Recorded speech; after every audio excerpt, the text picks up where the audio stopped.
Hello and welcome. I am Jonathan Pritchard from Elite University, and I am currently in the last couple hours of a 72-hour fast. A lot of people ask me, why do you do it? How do you do it? Why should I do it? Not that I think anybody should. This is not medical advice. I wanted to address a lot of those common questions that I get, kind of walk you through the thinking and the process. Um, I do a 3-day fast about once every 3 months or so. About every quarter, I like to do a 3-day fast. And the reason I like to do 3 days, 72 hours, is that it's long enough to actually feel like you're doing something difficult without being so long that it will seriously wreck your life. Because eating is a profoundly social thing, and it's very difficult to go anywhere without having food there. And then if you're going to a restaurant and then you don't order something, then that makes everybody else feel weird. So it's a very weird dynamic to just not eat regardless of the situation. So in a way, I usually like to time it on a Monday, Tuesday, Wednesday, or a Sunday evening through Wednesday evening is really what it is, so that it minimizes the awkward social dynamic of trying to explain to people, listen, I'm just not eating for 3 days. And then having to go through the, oh, that sounds like it's problematic, or whatever kind of reason that person has why what you're doing for your own reasons is threatening to their way of living. So for me, that's usually the timing. Sunday evening through Wednesday evening. So have dinner Sunday night and then have dinner Wednesday night. The time between, you just don't eat anything. Pretty simple. I do allow myself water and coffee, and that's pretty much it. There's one other detail that I like to include as far as the fast goes, which is that I just don't eat calories, right? And coffee doesn't really have calories, so there are fasting purists that would say that it's not a real fast if you are drinking coffee.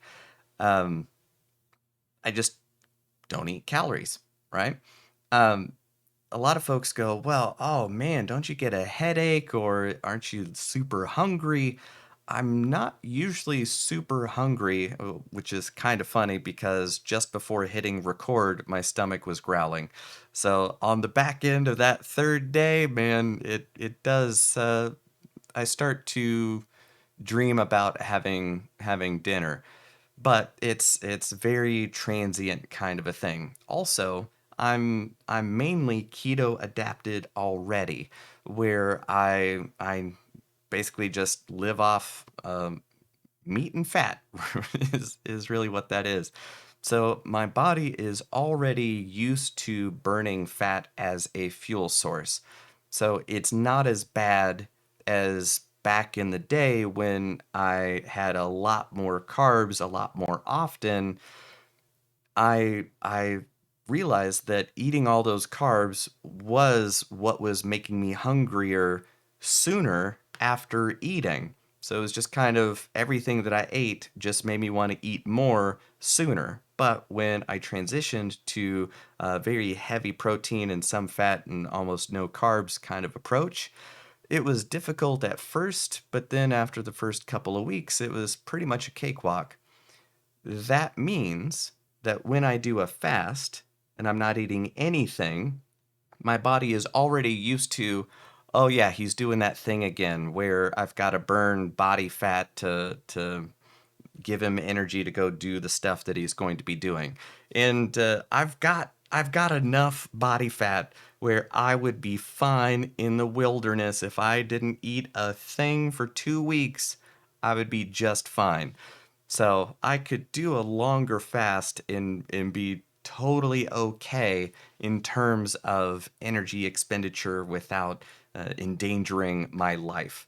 So that's why a 3-day fast is long enough for me to, oh yeah, I feel hungry, but not be in serious physical harm or threat to my well being. So that's kind of it. One question that I got was, "Hey Jonathan, anytime I do a fast that is longer than 24 hours, it wrecks my sleep. So, do you have experience with that? What's that about? Walk me through it." And part of that connects to the water and coffee detail. My sleeping gets wacky if my electrolytes are out of alignment. If I didn't drink enough water and I didn't get enough minerals, that's usually when my sleep gets super weird. So make sure I have enough magnesium. And again, this is not medical advice. I am not a doctor. I've never played one on TV or in a stage play. So please do not do not take this advice seriously at all. So I drink water, coffee, take magnesium, and I take an electrolyte blend.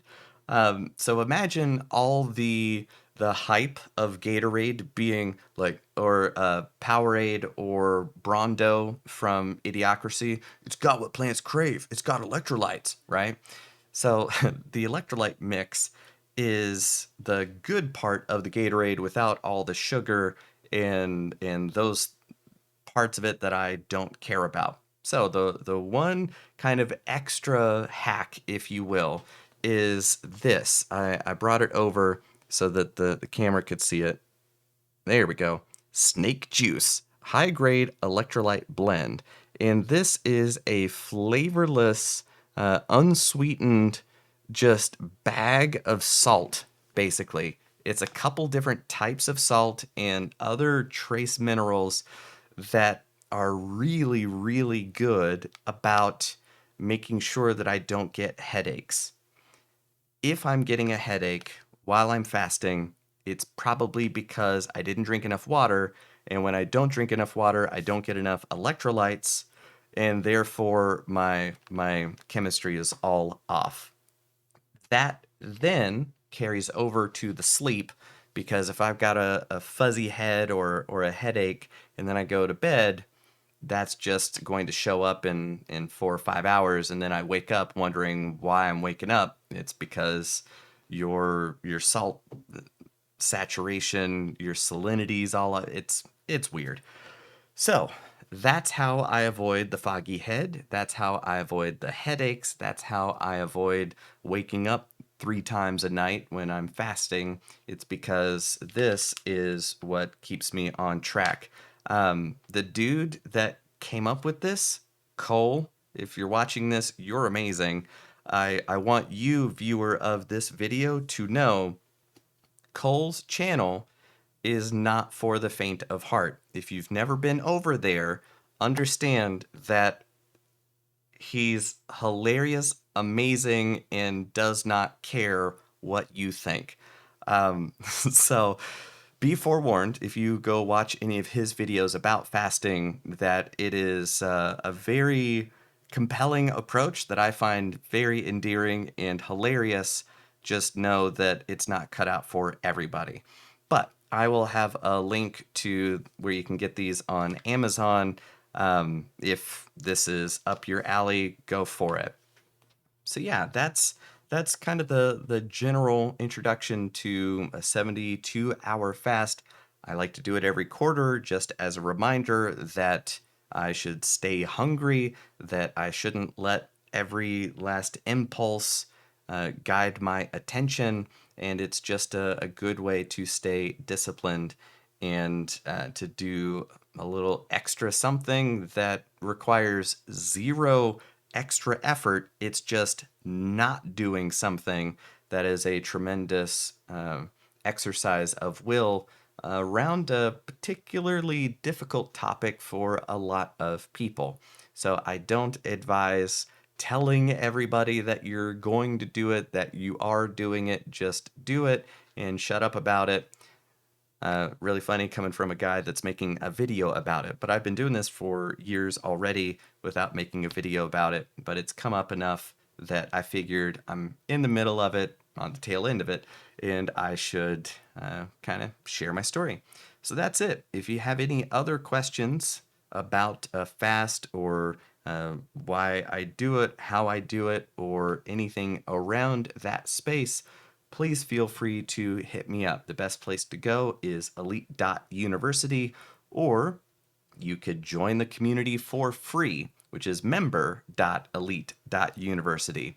Join the community for free. That's where I hang out most days, most of the day, if I am home and behind the keyboard. So that is a tight knit group of amazing people. And again, membership is free. We've got paid courses, but we also got a whole boatload of free mindset courses and introduction to making a living online, all sorts of cool stuff. So that is the best place to find me, and I look forward to connecting with you there whenever you show up.